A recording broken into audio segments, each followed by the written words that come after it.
Welcome back, guys. It is thrift flip time. Let's go ahead and get started.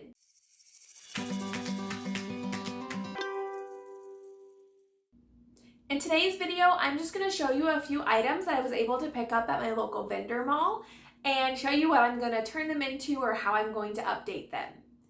The first item is going to be this really cute birdcage that I found. It was already spray painted like a bronzy color, which love it. There were some spots where you can tell it used to be green because it didn't fully cover or anything, but that's okay because we're going to give it a good coat of paint.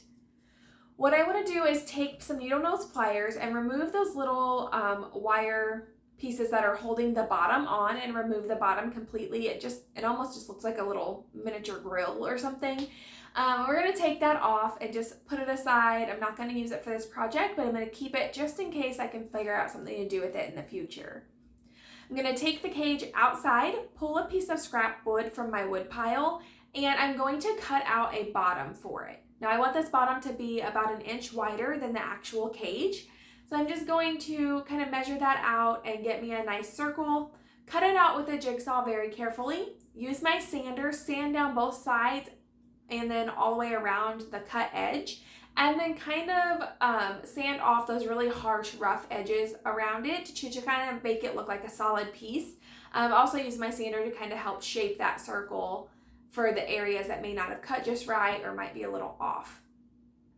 I'm gonna clean up all of that mess, dust everything off, and bring it back inside, where I'm going to use my Waverly antiquing wax mixed with a bit of water, and I'm going to stain this piece of wood. While that's drying, I'm going to be taking some of my white chalk paint and doing a dry brush all over the cage. I'm just going to go in similar strokes and motions with a dry brush, which means you get a tiny bit of paint, you offload it to make sure you don't have too much, and then you just brush nice even strokes all over the piece, whatever you're using. I like to go in the same direction because with this technique you do see the brush strokes, and that's a part of it. And I do use a chip brush to help give it that nice textury, streaky look. So I'm going to do that all over this piece, even the inside, and then after that I'm going to seal it with some clear Rust-Oleum 2X paint and primer. It's just a spray paint and matte that I like to use to seal in my pieces. And then I'm also going to seal the wood around with some polyacrylic. I actually have a spray can of that. I'm going to give it a nice good coat on both sides. And then I'm looking at it and realizing I don't love this yet. I'm going to do another round of the dry brushing. I want it to be more white with that bronze kind of shining through. So I went through and did a little bit heavier coat of the dry brush all over. And that gave me more of the look of what I was looking for. So I went out and I sealed it again with that Rust-Oleum clear coat.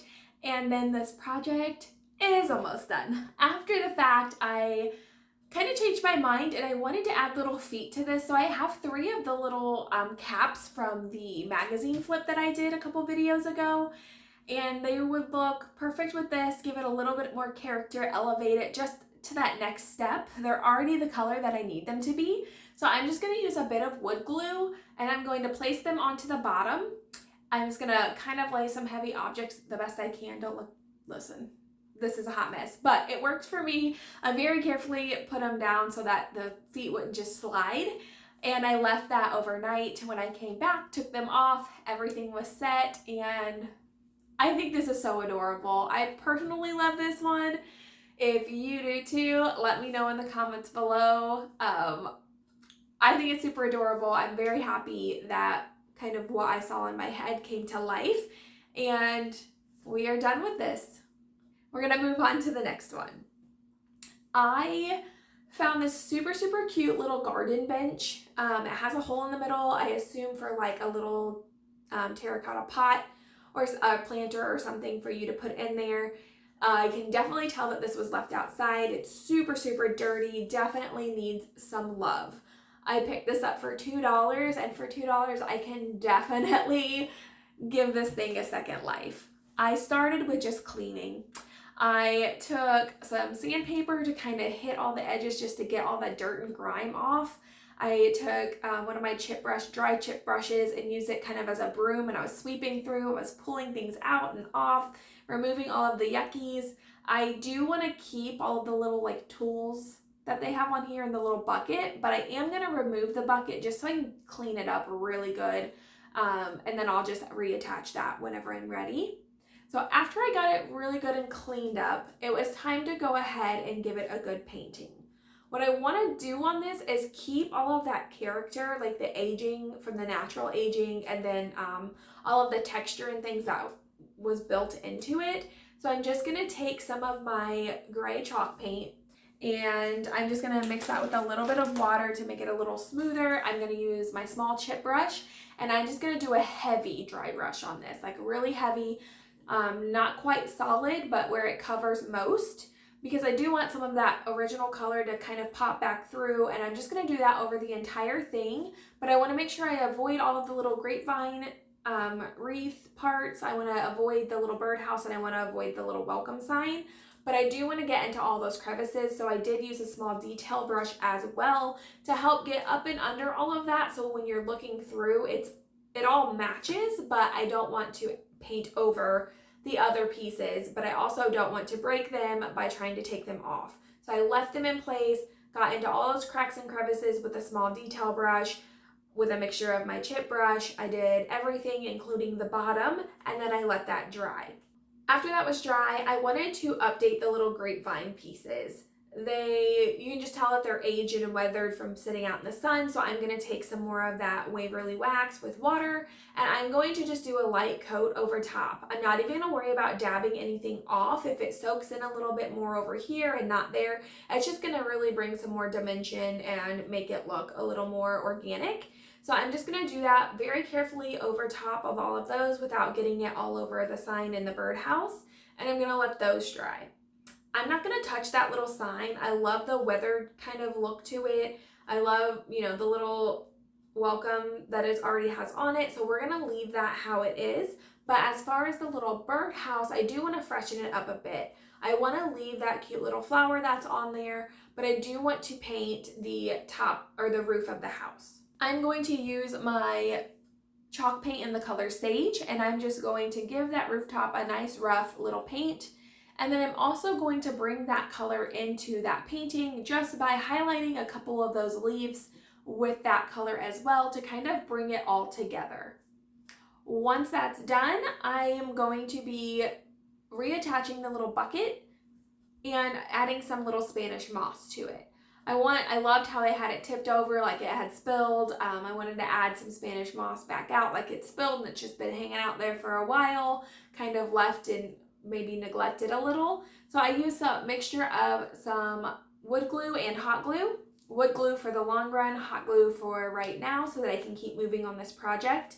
And I did take some of that Waverly wax, and I had poured it, and not thinking, into a dirty bucket which had the white chalk paint from the Birdcage in it, and I just, without thinking, dumped it in there, so it got a little bit of that white paint in. So I used that to paint the handles of the little rake and shovel that are on there. So I used that to paint the bucket too. Once that was dry, I took some of the Waverly wax and I kind of just like dry brushed a couple areas over top to give each of those pieces some dimension to look like, like some wood grain.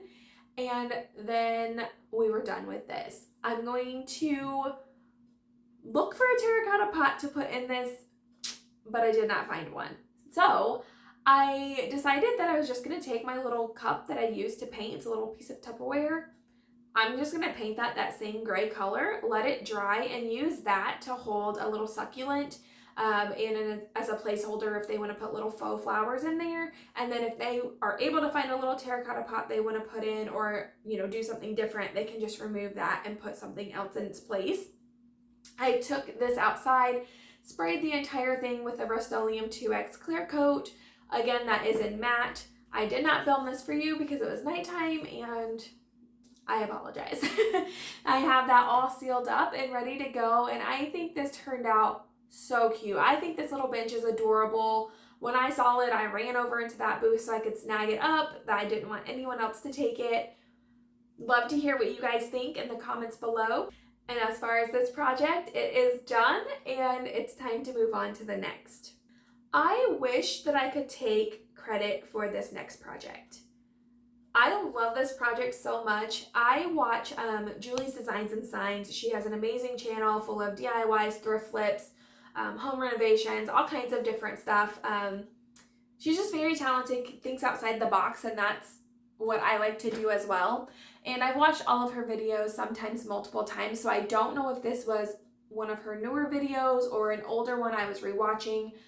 But she had these old desk drawers that she turned vertically, hung on a wall, and put a little glass vase in. And it was adorable. She put it in her bathroom and I love it. I love it, love it, love it so much. And I was like, that's super cute. Like, that was a great idea. And then I moved on, right? Well, as I was walking through the vendor mall about 2 days after seeing that video, I turned the corner and to my disbelief, there are 2 of those same exact shelves that she used to create that little, drawers that she used to create that little shelf in her bathroom. So I snagged them. They're in really good condition. I mean, not great because they're definitely from an old desk, but good enough condition to do this project, and I am so excited about it. I love the condition that they're in. Literally all I did was clean them up and, wipe out and kind of broom out the drawer part to get all the dust and everything out of there. And then I used the Waverly wax that was watered down and gave it a solid coat over everything.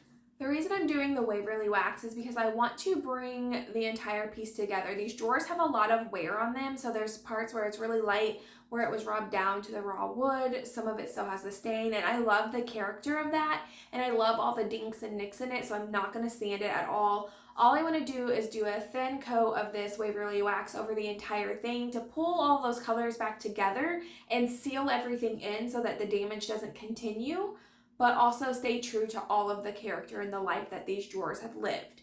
I did that for both pieces, and then for one of the knobs, it was coming out, so I just took some wood glue, put that in to make sure that was nice and secure. And as far as the drawers go, they're done. I just wanted to add a hanger on the back. I happen to have some of those little, are they called claw hangers? I'm not really sure. But instead of using little nails, I wanted to screw them in to make sure they're nice and secure, that this isn't going to come off of someone's wall because it will have glass vases in it or glass bottles in it. So what I did is found some little screws that worked with them, and the holes weren't quite big enough for my screws, so I just drilled the holes out a little bigger, centered it up on the back, drilled a pilot hole, and then screwed these down in nice and tight, nice and secure.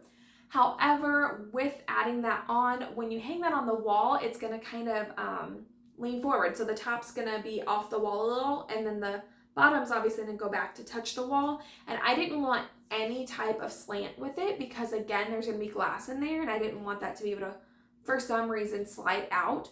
I have these little tacks that we have left from a home project we were doing, and I'm going to put those on the bottom of each one. That way it kind of levels it back out. So instead of being kind of slanted, it's going to pull it back and make it a little, a lot more straight, but it will sit a little off the wall. It doesn't look bad though. That's all I did for the shelves. And then as far as the glass bottles, my boyfriend's dad has a collection of the most gorgeous glass, and he let me go rummage through his tubs and pick out 2 pieces that I want. I'm so excited. They're both beautiful bottles. I did clean them up just with some hot water and some dish soap. I washed the outside. I put it inside, kind of shook it up, but I didn't scrub anything. I love the patina on these. I don't want to take the age or anything away from it. I want to keep it as is, but I did obviously want to give a clean product to whoever is going to buy these. I'm just going to slide those into the shelves with a couple of lamb's ears, and these are done. I don't know which one I like more, the Birdcage or these, but I absolutely love these shelves. If I had a place for them in my home, they would be staying with me. Sorry, Austin, but they would. I would love to know which one of these projects so far is your favorite. Let me know how you think these turned out down in the comments below. I absolutely adore them. I am so happy that I came across these. I think it was definitely meant to be with the timing of it. And I just have one more flip for you guys. This is a small one. I just picked up this double tin pail. I'm pretty sure these were from Hobby Lobby originally. I'm just gonna clean them up and add a couple things to them, and we're gonna be done with it. Now in the bottom of these, it does have a bunch of ink marks where you can tell somebody had their pens in there. I'm just gonna use some alcohol, let it soak up, and then wipe it out. I did that twice, and then after that I took it and I washed everything with some warm water and dish soap. It didn't get all of it out, but that's okay with me. It's aged, it's used, that's just a part of the process. I'm gonna use some Waverly Antiquing wax on the handles just to give them, kind of make the age, you know, match. I'm gonna kind of use that to make them look a little older than they are. It's gonna, again, let it soak in some parts more, some not as much, and it's just going to give it more of an antique look than as if you just bought it off the shelf. And then after that, I'm going to take some carbon paper and just print out a 1 and a 2. Trace that onto the front and use some multi-surface black paint. It's kind of like a satiny paint, so it has a little bit of a shine to it. And paint that onto the front just to give it a little more character. And people are super into having things numbered, or at least having a word or a phrase or something on there. So it just builds up a little bit of character on these, makes them a little different than what you could just pick up off the shelf somewhere else.